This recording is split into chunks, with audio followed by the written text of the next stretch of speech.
आं दिनै JSP Advice C6 चेनेलनिफ्राय नोंथांमोननिसिम मोनसे गोदान कन्टेन्ट लानानै फैदों। बे गोदान कन्टेन्टआव आं स्पेशली आथिखालाव ट्रेन्डिं जाबाय थानाय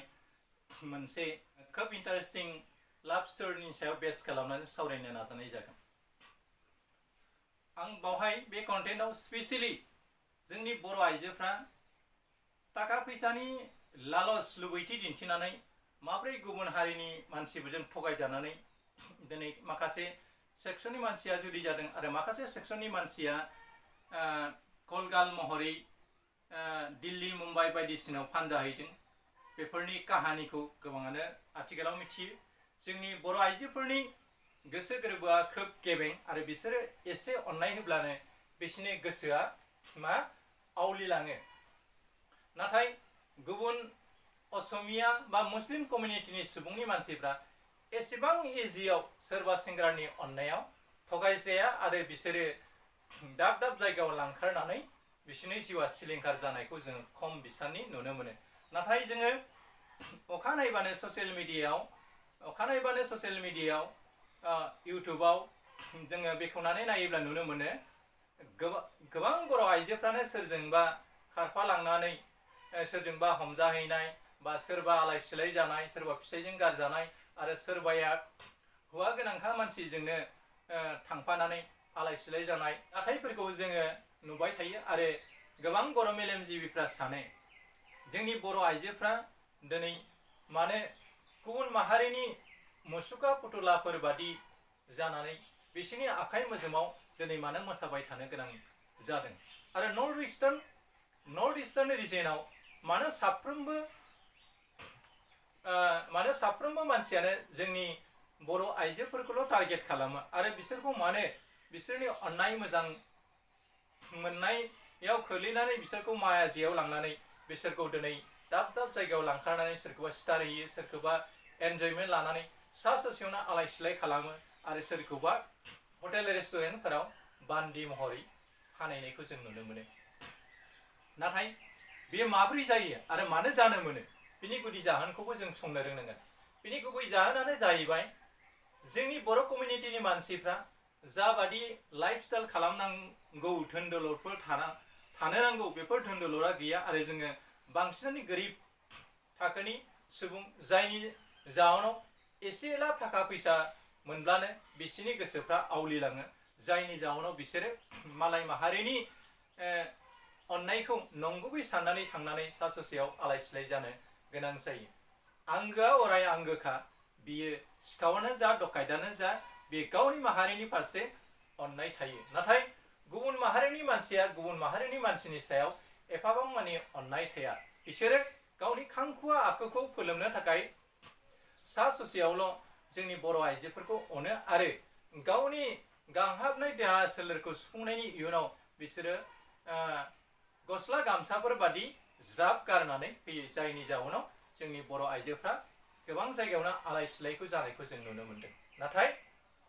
बे जाथाया जोंनि बड'लेण्ड सुइजारलेण्डनिनो जाथाय, नाथाय बे जाथाया गुबुन माहारिजों जानाय मोनसे जाथाय नङा। बे जाथाया जोंनि बर' माहारिनिनो आरो आइजोआबो बर' माहारिनो आरो जाय हौवाया बेखौ दैखारनानै लानानै थांदों बेबो जोंनि बर' सेंग्रायानो। बे बर' सेंग्राया ओरैबायदि टारगेट खालामनानै बाक्सानि अदालगुरि गामिनि फैसालि ब्रह्म, आथिखालाव मुस्रिमा फैसालि ब्रह्म, बिथाङा क'क्राझार हाथिमाटायाव जुलि जाहैबाय आरो 2 गथ'नि बिमा आरो बिहा गावहानो मोनसे बिजनेस सेन्टार दं जिमनि आरो बिनि फिसाया बेंकआव मावो आरो बियो बे न'खराव पबित्र बर'खौ लोगो मोननायनि सिगाङाव गोबां लाइमोनफोरजों बिथाङा सेक्सुवेल रिलेशनशिपआव दंमोन आरो बिथांनि भाइरेल जानाय खोथायाबो आथिखालाव रोखा जाबाय आरो बिथाङा माबायदि रिलेशनशिपआव सेंग्राफोरजों थायोमोन बेफोरखौ सहायनानै बिनि फिसाया गावनि प्रेस्टिजखौ लानानै गावनि बिसिनि सायाव एसेबां इनाय उदखार खालामनायखौ जों ससियेल मिडिया बा बिथांनि खुगानिफ्राय दिनै खोनासंनो मोनाखै। नाथाय बिथाङा गावनि रैरुब महर मुस्रिखौ लानानै बेहा मोनसे गोग्गानाय दंमोन। ससियेल मिडियाफ्राव बियो रिल बानायोमोन। बिथांनि रिलफ्रा गोबां भिउ मोनोमोन आरो बिथांनि सावगारिफ्राव ओरैबायदि लाइक आरो कमेन्ट मोनोमोन जायखौ नुनानै सोरबा सिख्लाफ्रा मेगन सानायखौ जों नुनो मोनोमोन। नाथाय बिथांनि मोसानाय, बिथांनि एक्टिं गासैबो बाख्नायथावमोन। नाथाय खोथाया बावैसो जाहैबाय, आथिखालाव बिथाङा 10 करोड़नि लुबैथियाव सासे सुइस सेंग्राजों गोसो थोलायनानै सुइजारलेण्डनि उदां अख्राङाव बिरबायनानै करोड़ करोड़ टाकानि मालिकजो जानो थांनानै दिनै बिथाङा गोथौ हाखराव थामहिनबा बेहेरबारियाव गाब्रहैनो गोनां जादों। थारैनो बे सेंग्राया जाय गावखौ सुइजारलेण्डनि होननानै बुंदोंमोन, बाक्सानि आरो बिमाया सुइस सिख्लामोन आरो बिफाया बाक्सानिमोन आरो बियो सुइजारलेण्डआवनो इन्जिनियार मावबाय थानाय समाव सासे सुइस सिख्लानि रैरुब समायना महर मुस्रियाव गबनानै सुइजारलेण्डआव हाबा खालामनानै बावहायनो सिटिजेन जानानै थादोंमोन आरो बिनि फिसाला पबित्र बसुमतारीया सासे डिजाइनार होननानै पबित्र बसुमतारीया नंखाय खोथाजों मुहिनि फोनांनानै मुस्रिमा फैसालि ब्रह्मखौ गावनि गोरबो बिखायाव बोजबनानै लानायनि हाजासे सिमांखौ रनसायदोंमोन आरो बिथाङा रनसायै गोबां बेजों ससियेल मिडियायाव बिथांनि सावगारिफोरखौ नुनानै पबित्र बसुमतारीया पागला जादोंमोन आरो पागला जानायनि जाउनाव बियो फैसालि ब्रह्मखौ माबोरै गावनि फारसे बोनानै लांनो हागोन बेनि हाबाफारिखौ लानानै बियो गावखौनो सुइजारलेण्डनि सासे सिटिजेनशिप महरै आरो डिजाइनार मावो होननानै आरो बिनि बिमा बिफाया करोड़ करोड़ टाकानि बिगोमा बेखौ दिन्थिना बेखौ नंखाय सोलोजों बुद्धि साजायनानै बिनि गोसो गोरबोखौ आवलिहोदोंमोन। जायनि जाउनाव हातिमाटा क'क्राझाराव जुलि जानानै रायजो जाबाय थानाय सानै गथ'नि बिमा फैसालि ब्रह्मआ बे पबित्रनि महराव आरो बिनि लाइमोन देहा सोलोखौ नुनानै बे फाग्लि जादोंमोन आरो दिनै बिथांमोननि जि सावरायनाय कल रेकर्डआ आथिखालाव ससियेल मिडियायाव भाइरेल जाबाय। बेफोरनिफ्राय बेफोर खोथाफोरखौ जों रोखायै मोनथिनो मोनो। आथिखालाव बिथां मुस्रिमा फैसालि ब्रह्मआ जाय सेंग्राजों दोनखारलांदों बे सेंग्राया गुबैयै जोंनि भारत हादरनि सासे सिटिजेनशिप, बियो सुइजारलेण्डनि नङा। बे नंखाय सोलो खालामनानै फैसालि ब्रह्मखौ माब्रै गावनि फारसे बोनानै लांनो हायो बेखौ सोलो खालामनानै गावखौनो सुइजारलेण्डनि करोड़पतिनि मालिकनि फिसाला बा गावहानो डिजाइनारनि मोनसे बिजनेस दं बेखौ खिन्थानानै करोड़ टाकानि आं 10 करोड़नि मालिक होननानै फैसालिखौ थगायना लांनाय जाथाया आथिखालाव रोखा जाबाय। बेनिखायनो लाइमोनफोर बा हाबा जानाय आइजोफोरानो होन बा जोंनि जाखांफुनाय जोंनि बर' लाइमोनफोरखौ होन, मालाबाबो थाखा फैसानि लुबैथि दिन्थियोब्ला सोरबा सेंग्राया नुवा खोनाया बिथांमोना जाहाथे गबनाङा। गासै डिटेल्स खोथाफोरखौ डिटेललि बेनि लाइफ स्टाइल, बेनि जिउ जारिमिन आरो बेहा बबे गामिनि बबे जायगानि गासै बेनि लकेशनफोरखौ मिथिजोबनायनि उनावसो नोंथांमोना गावनि गोसो गोरबोखौ सोरबा सेंग्रानो हो। बियो गुबुनारि सेंग्रायानो जा बा गावारि सेंग्रायानो जा गासै डिटेल्सखौ मोना बा बेखौ नोंथाङा मालाबाबो फोथायनो नाङा। आरो आथिखालाव जोंनि जायगानि मानसियानो गावखौनो फरेनार बादि दिन्थिनानै गोबाङानो गोबां सिख्लाफोरखौ थाखा फैसानि लुबैथि दिन्थिनानै बेखौ माबोरै एन्जयमेन्ट खालामनो हायो, बेखौ साननैसोनि थाखाय माबोरै रुमालफोर बादि बाहायनो हायो बेखौ लानानै गोबां खामानि मावनायखौ जों नुनो मोनो। खायसे गावनि असे बिसि महरै जुलि जानो थाखाय खायसेखौ गोथार गोसोजों मोजां मोनो। नाथाय आथिखालाव ओरैबायदि कमार्शियेल हौवा आरो कमार्शियेल सेंग्रा सिख्लाफोर नुनो मोनो। सोरनिबा कल रेकर्डिं खालामनानै बेखौ भाइरेल खालामनानै माब्रै कौटि टाका लाख टाका बेनिफ्राय बहननो हायो बेफोरबादिबो आथिखालाव ग्रुप वाइसै खामानि मावबाय थानायखौ जों नुनो मोनो आरो धोनि मानसिनि फिसालाफोरजों एन्जयमेन्ट लानानै बिनि सावगारिफोरखौ मबाइलाव केपचार खालामनानै मोनसे बुब्लियाव गाव बिनाय थाखा फैसाखौ मोनाब्ला बेखौ ससियेल मिडियायाव भाइरेल खालामनो नागिरनाय लाख थाखा डिमान्ड खालामनाय बेफोरबायदि ब्लेकमेलिं खालामनाय जाथायाबो आथिखालाव सोलिगासिनो दङ। बेनिखायनो जों आथिखालाव खोब सांग्रां जानो नांगोन। दिनै फैसालि ब्रह्मआ मा दं मा गैयामोन, फैसालि ब्रह्मनि फिसाया बेखौ बेसेबांबा समायना गावनि दालान न'आव लाखिनानै बेखौ लाइफ स्टाइल खालामहोदोंमोन। बिनि मोजां मोननाय हिसाबै बेनो जिम मोनसे गावनि दालान सायाव मोनसे जिम सेन्टार गायसनना होदोंमोन, गला दंमोन बिसोरा। बेनि फिसाया बेंकआव मावोमोन आरो 2 गथ'नि बिमा जादोंमोन। बिस्रा आंखाल होननायानो गैयामोन। नाथाय एफाबां मानि धोन दौलत थाखा फैसा थासेयावबो बियो 10 करोड़नि मिजिं सिमांखौ लानानै आरो सुइजारलेण्ड बादि वर्ल्डनि समायना आरो जौगाखां हादोराव थांनानै गावखौ सुइस सिख्ला महरै,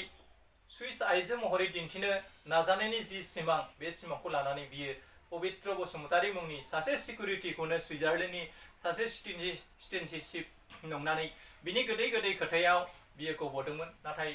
थारैनो दा जों नुनो मोनबाय बियो सुइजारलेण्डनि सासे नोगोरारि नङा, बियो जोंनि आसाम हादरनिनो सासे बर' सेंग्रा,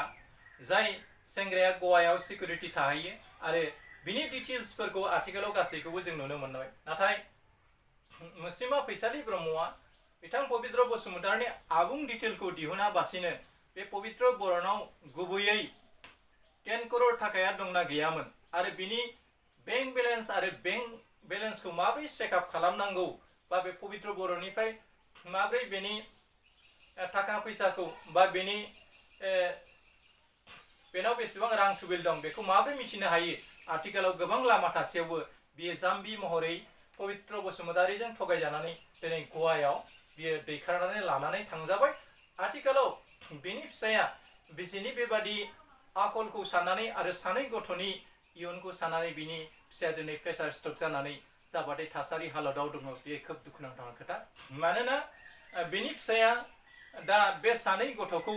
सामलायनांगौआ खोब, मानोना बिनि फिसाया आथिखालाव बे 2 गथ'खौ सामलायनांगौब्ला बे हस्टेलाव गथ'खौ दोननायनि बादै जेबो राहायानो गैया। मानोना बियो साख्रिआवला सासे सुबुं, बियो गथ'खौ स्कुल कलेजाव लांलाय लाबोलाय खालामबाय थानो बेहा सम जाया। बियो दा बेंकनि सासे साख्रिआवला। बेनिखायनो जोंनि लाइमोनफ्रा नंखाय अन्नायाव, नंखाय थाखानि लुबैथि दिन्थिनानै जाहाथे जोंनि मानसिफ्रा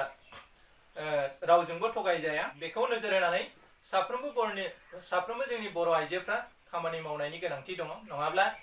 जोंनि बर' आइजोफोरखौ गुबुन माहारिनि मानसिया ओरैबायदि टारगेट खालामो, जेरैखि जाया बर' आइजोखौ थगायनानै सोरखौबा हटेलाव लांनानै फानहैगोन, सोरखौबा आरो साननैसो एन्जयमेन्ट लानानै बेनि देहा सोलेरजों गेलेनानै गावनि खांखुवा आखुखौ फोजोनहोनानै बेखौ सा ससेयावनो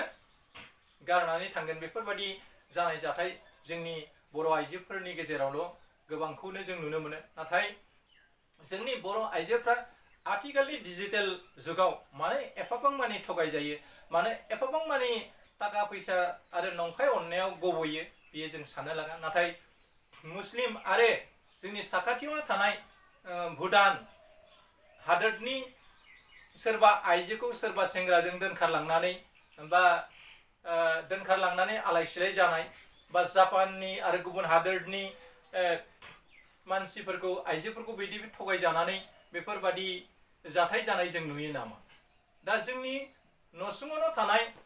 असमिया आरो मुस्लिम आइजोफ्रा माब्लाबाबो गुबुन माहारिनि मानसिजों थांनानै आलाय सिलाय जानाय 100आव बिसोरनि गेजेराव 2सल' आइजोखौ जों नुनो मोनगोन। नाथाय जोंनि बर' आइजोफोरखौ 100आव 30% बेफोरबादि थगायजानानै आलाय सिलाय जिउ दानायखौ जों नुनो मोनो। बेनिखायनो आं बे भिडिअनि गेजेरजों खावलायो जाहाथे जोंनि न'खर दानाय आइजोफ्रा सोरजोंबा रिलेशनशिपआव थायोब्ला बेखौ खोब मोजाङै मजबुत कि लक खालामनानै नोङो रिलेशनशिपआव थानायनि खोथाया बेलेग। नाथाय नोङो थाखानि लुबैथि बा धोन दौलतखौ लुबैनानै नों जुदि सोरजोंबा रिलेशनशिपआव थायोब्ला बे सानसे भाइरेल जागोन मानोना आथिखालाव फ्राय सेंग्रा सिख्लाफ्रानो एबा बोराय बुरिफ्राबो गोबांजों रिलेशनशिपाव थानायखौ जों नुनो मोनो आरो बिथांमोना सेक्रेटलि बिसोरो गावसोरनि गांनाय उखैनायफोरखौ अनलायनायनि गेजेरजों मेनटेन खालामलायनानैबो रिलेशनशिपाव बेफोरबादि थानायखौ जों नुनो मोनो नाथाय जोंनि मानसिया रिलेशनशिपखौ माबोरै सोलिनांगौ आरो रिलेशनशिपाव थायोब्ला जों माबादि गावनि मबाइलखौ माबायदि सावगारिफोरखौ जों केपचार खालामनांगोन आरो माबायदि रोखोमै बेफोरबादि सेक्रेट प्राइभेट मेटारफोरखौ जों सिखोमानानै दोननो हायो आरो गावनि रिलेशनशिपखौ जों माबोरै गोजोरै लाखिलांनो हायो बेफोरखौ जोंनि ट्राइबेल कमिउनिटिनि मानसिफ्रा मिथिया आरो सोरजोंबा रिलेशनशिपाव थायोब्लानो बेजों सेंग्रायानो जा सिख्लायानो जा बोरायानो जा बेजों जुलि जाथारनानै बेजों रुम मोनसेयावनो एरेस्ट जानानै रायजो जानायनि सिमांखौ जों नुनो मोनो नाथाय साफ्रोमबो मानसिनि रिलेशनशिपा बेफोरबायदि सोमोन्दो लानानै थानो हानाय खाबु जाया जाय खाबुखौ नोंथाङा लानो थाङोब्ला मोननै नखरनि गेजेराव गोबां जाथाय आरो बिजाथाय जानायखौ जों नुनो मोनो बेनिखायनो आथिखालाव खोब सामोलै जोंनि बर' आइजोफ्रा सोलिनायनि गोनांथि दं आरो आबुङै मिथिया हसिया सोरजोंबा बेफोरबादि बेनाव बेसेबां थाखा फैसा दं बे बबे जायगानि बेफोरखौ मोजाङै मिथिया हसिया दोनखारलाङोब्ला बेबादि मुस्लिमा फैसालि ब्रह्म बादि जानो गोनां जागोन मानोना आथिखालाव फैसालि ब्रह्मनि जि दोनखारलांनायनि जाथाय बेयो खोब ट्रेन्डिं जागासिनो दं ससियेल मिडियायाव दिनै फैसालि ब्रह्मआ गावनि कल रेकर्डनि गेजेरजों बिथाङा स्वीकार खालामदोंमोन दि सुइजारलेण्डनि सासे सेंग्राजों बियो लाभ ग्रस जानानै माबायदि बिजनेस नर्थ इस्टआव खालामनायनि खोथामोन क'क्राझाराव बबे जायगायाव बिथांमोना बिजनेस खालामनानै प्लेन पलिसि लादोंमोन बियो बेसेबां सैथो बे सैथो गासै खोथाफ्रा आथिखालाव रोखा जों नुनो मोनबाय बिथाङा पेक अननायाव गोजावनानै दिनै सासे सिकिउरिटि जोंनो 10 करोड़ रांनि मालिक होनानै थगायजानानै दिनै फैसालिनि जिउआ सिलिंखार जानायनि लामायाव फैबाय दिनै फैसालिनि लाइफ स्टाइलखौ जों ससियेल मिडियायाव नायोब्ला नुनो मोनो बियो रिल बानाय बिथाङा रिल बानाय थाखा खामायोमोन बिथाङा जिमाव गेले गोबां सावगारिफोरखौ आपल'ड खालामनानै बिथाङा गोबां मानसिफोरनिफ्राय अनसायनाय मोन्दोंमोन नाथाय दिनै फैसालिया गावनि गोरोन्थिनि थाखायनो दिनै गावनि नखर गावनि संसार आरो बर' आइजोफोरनि माखासे मान इज्जतखौबो खहा खालामनायखौ जों नुनो मोनबाय जाहाथे जोंनि गेजेराव बेफोरबादि थाखा फैसानि लुबैथि दिन्थिनानै जोंनि मानसिया आलाय सिलाय जाया थाखा फैसाया गोसो जायोब्ला नोङो बेफोर थाखा फैसाखौ नों आरजिनो हायो नाथाय मालायनि धोन दौलत थाखा फैसाखौ नुनानै नों बे थाखा फैसाखौ गोबानानै लानो लुबैयोब्ला बे गोरोन्थि जागोन मानोना बे थाखा फैसाया नों प्रपार इउटिलाइज खालामनो रोङाब्ला करोड़ थाखायाबो सानसेनो जोबनायनि लामायाव फैयो बेनिखायनो गावनि गोलोमदैजों खामायनाय थाखा फैसाखौ जों माबोरै जोथोन लानानै जों गावखौ एस्टाब्लिश खालामनो हायो बेखौ नोजोरथि होनानैसो जों खामानि मावनो नांगोन नाथाय गावनि थाखानाय जोंनो गोजोननायाबो मोनसे खोब इज्जत गोनां गोजोननाय बेनिखायनो फैसालि ब्रह्मआ दिनै बिथाङा फिसायनि अननायाव समायना रमायना सेलवार दखना गाननानै रंगिना संगिना मेकआप गानानै गावनि देहा सोलेरखौ ससियेल मिडियायाव दिन्थिनानै बेसेबां गोजोरै संसार जानायनि बिथाङा खाबु दंमोन नाथाय बे खाबुखौ दिनै बिथाङा खोमाना लाबाय बेयो जोंनि थाखाय खोब दुखुनांथावना आरो बिथांनि गथ' गथायनि फिउचारखौ सानोब्ला जोंहा दुखुआव फैयो जाहाथे बेफोरबादि जोंनि बर' बिमाफ्रा फिन बेफोरबादि सोरजोंबा थगायजाया बेखौ नोजोर होनानै आं दिनैनि भिडिअखौ खालामबाय आं भिडिअखौ गोबाव खालामनो सानला जायफ्रा आंनि चेनेलाव गोदान बिथांमोनखौ आंनि फेसबुक पेज आरो इउटुब चेनेलखौ साबस्क्राइब खालामना लानो थाखाय आं खावलायनाय थाबाय एसेनोसै गोजोन्थों खुलुमबाय जय बर'